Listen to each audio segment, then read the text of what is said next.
อลิจ้าอลิจ้าเอิ้นแม่ดูแม่แม่แม่แม่นั่นแหละแม่นั่นแหละออกแบบนั้นออกเสียงนั่นแหละสบายดีป่ะนี่ทุจ้าทุจ้ายังดีๆเอาทุจ้าดีๆดูให้ปลาลุงทุจ้าลูกทุจ้าดีย่างสิไปใส่ออกหน้าบ่ออกหน้าหาเมียร้อยเนาะหาเถ่าเนาะใช้ทรงผมบังดูเบิ้งทรงผมพอหมัดให้เป็นอะไรว้าวหน้าจ้าวันนี้ไอ้พอหมัดผมบ่เป็นพี่น้องบ่จักเขียนหมัดเอาได้อยู่บ่แบบนี้หมัดผมให้ลูกสาวบ่เคยหมัดผมจักเถื่อเลยพี่น้องเขียนเอามันได้ลูกสาวตรงนี้หมัดผมให้เงาจังหน่อยก็ได้เปียแล้วเนาะได้เปียผมเลยพี่น้องที่พาเพิ่นออกหน้าเนาะ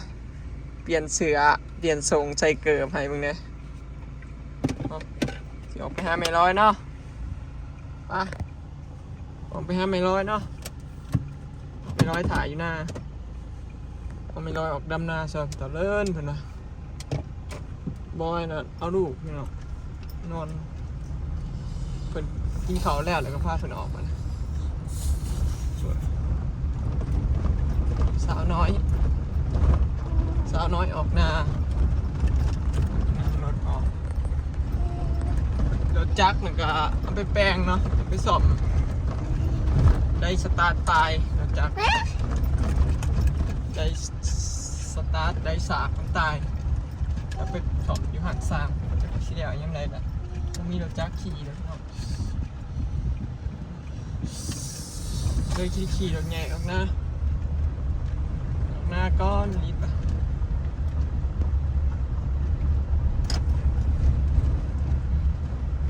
มีเงินก็ออกหน้าพี่น้องเอ้ยบอยก็สลอยเอารถจักรไปแปลงพอแลนออกหน้าหลายคนว่าอย่างไรพาไปหาหมอเขาเจ้าว่าพาออกเขาเจ้าจะคิดราคาเท่าไรพี่น้องคือสิแพงเติบอยู่มาเนาะเพราะว่าบ้านเฮามันบ่มีหมอที่พาออกนะพี่น้องเครื่องเอ็กยังก็บ่มีต้องจ้างเขาเจ้าขามไปฝั่งไทยอีกเนาะเสียเงินจ้างเขาเจ้าหมอเขาเจ้าขามไปหาอีกคือรอบก่อนนะก็เป็นเอียงก่อนโดนเหยียบนะก็เบิร์ด3-4 พัน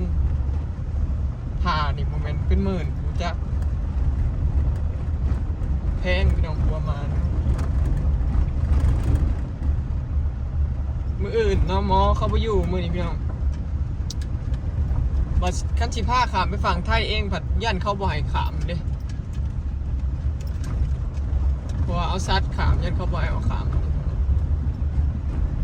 ก็เลยต้องได้จ้างหมออยู่สวรรค์อีกที่ต้องได้พานางรถขึ้นในเมืองสวรรค์แต่ว่าหมอมือนี่บ่อยู่พี่น้องมืออื่นหมออยู่ก็เลยสิพาไปมืออื่นเช้าขอก็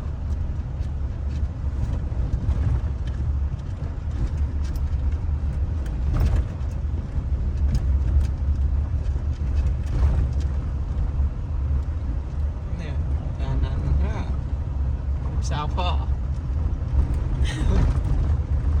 ส่งผมนาจารแล้วน้ำตะเลินนะพี่น้องจำแล้วนะเพราะว่าแล้วกดคำเพราะว่าหลายคนรวมทั้งหมู่มาซอยเนี่ยซาแพงอีกเลยก็รับตะเลินละจ้างอีกเลยหลายคนก็เลยแล้วไว้หน้าโบราณจำมือเดียวแล้วเรียกแต่ของเฮาเลยพี่น้องชีถามมามันได้ชีแถวยังเนาะเพราะว่าบ่มีน้ำดำว้ามาหอดแล้วก็แหลนเลยแม่ตัวนี้ของแม่เด็กสีไปแม่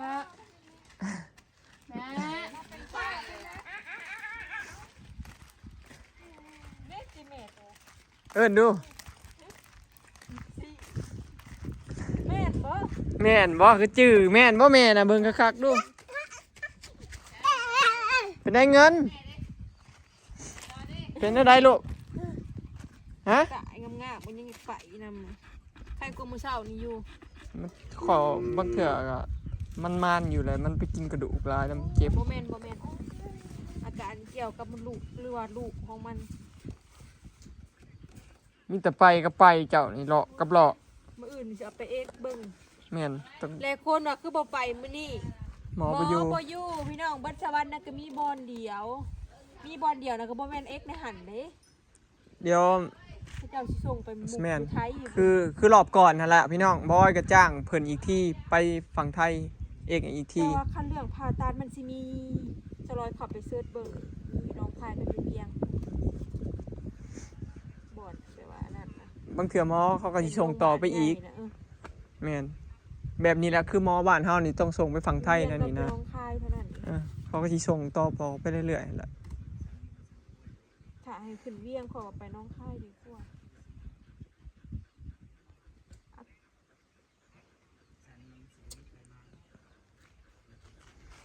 นี่ก็บ่มีไข่เลยเด้ บ่มี แต่ไข่แต่ว่า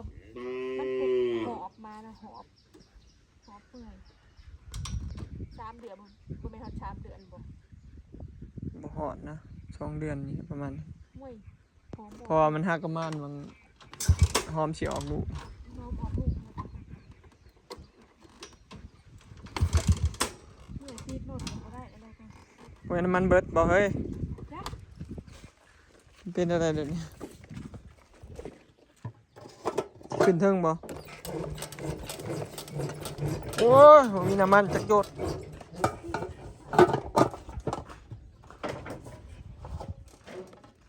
อ้าวลีดสิ่งมาสั่นเนี่ย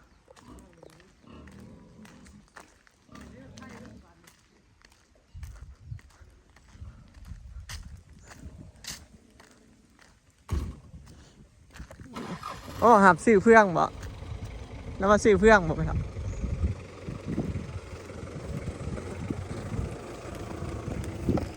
ได้จักก่อนขึ้น อยู่อมเบิดทางอาหารนั่นได้81ก่อน 81ก่อนเราก่อนจักบาท 25 บาท 5 บาท บ่25 บาทแต่เฮิงแล้ว เออ เราไปอ่านให้คนอื่นก็25คือกัน แม่นก็สหาคือกัน5 บาทตั้งแต่น้ำมันขึ้นเพราะแห้งได้81ก่อนพี่น้องคืนนี่บ่อยเมื่อก่อนเพราะว่าเมื่อเวียก เก่งเป็นร้อยเขาไปจะหาดึงเนาะ งัวยามนี่ก็บ่ได้มีบอลเลี้ยงพี่น้องเพราะว่าหญ้ามันบ่มีเลยนะแถวข้างหน้านะบ่แม่นว่าวดอกแต่เก่าเฮาว่ายามนี้มายังพอได้เล่มหญ้าแถวข้างหน้าเนาะบางเถื่อกระจูงเลยอิหยังตัดเอาจังซี่เด้อ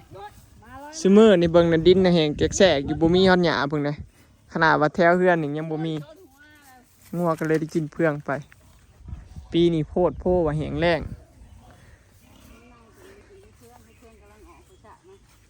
เอาเสื้อมาใส่คือสิออกลายเนาะ เห็นอ เถาะ ยู่เห็นมัน เห็นอยู่ มันกำลังออกพันธุ์มาสะมันจะ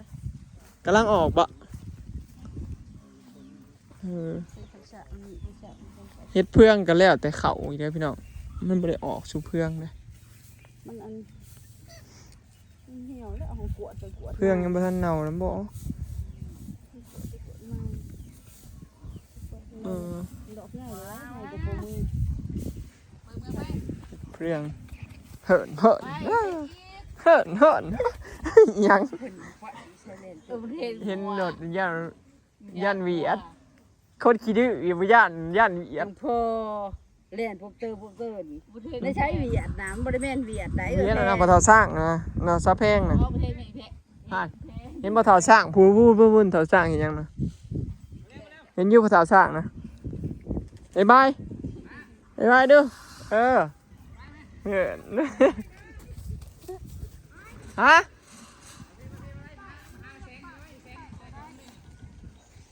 อ๋อเสียรถไปจอดด้วยค่ะมื้ออื่นจิไปแต่เช้าถือเงินมาเยอะ ก่อนเลย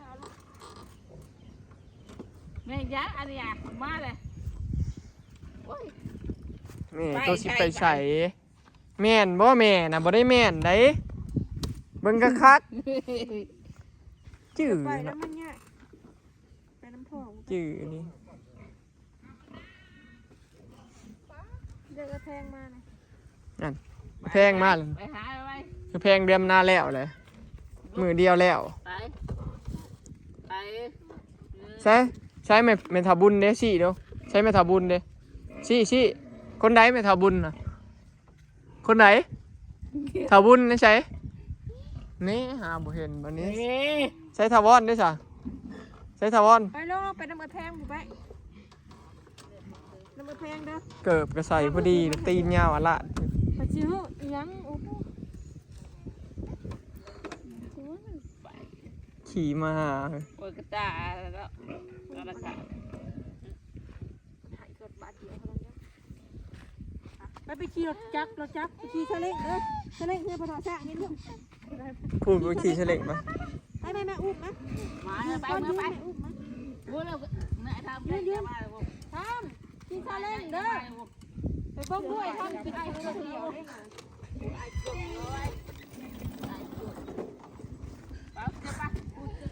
ไปเมื่อผมไปหาถามีผูอยู่เตียงผมไป พูดอ่ะโดดมาไว้แดน อย่าเนาะพยานแพงเห็นยังบัดนี้ แน่มาเจ้าเบิ้งปะ โอ้ เจ็บ เจ็บเถอะ ใส่มูหน่อยเด้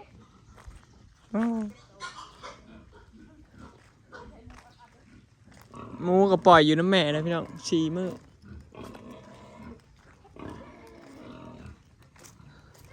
เห็นบ่หมูใหญ่ลิดเห็นบ่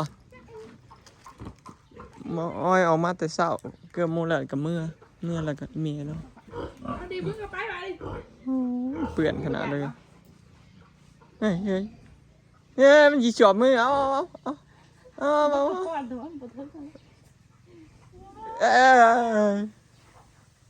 หนาคือกันเลยสิ